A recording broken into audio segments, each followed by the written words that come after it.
friends, today we will do an experiment called Is Black Ink Really Black?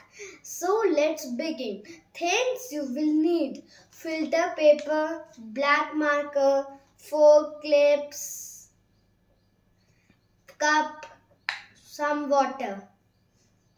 So let's start.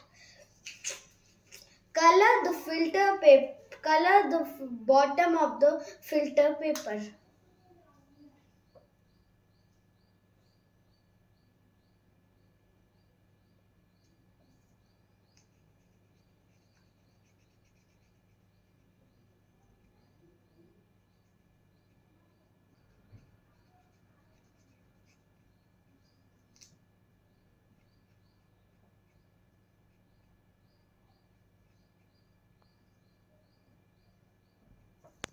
As you can see, I have colored the paper.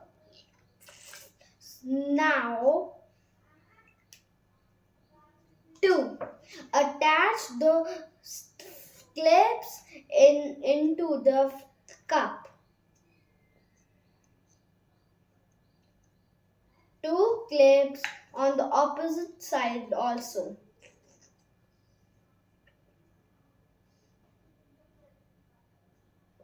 Tuck the filter paper into the clip.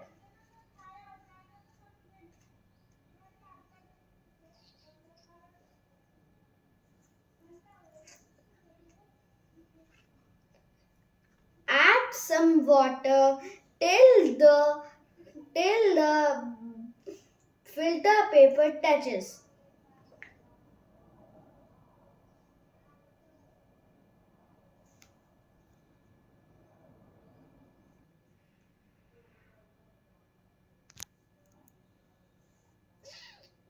So wait for 10 to 15 minutes. 10 to 15 minutes. So now you see black color turned into different band of color. Science behind this: the ink of black marker is made up of several colored dyes. Thank you for watching the video. Please like and subscribe. Thank you.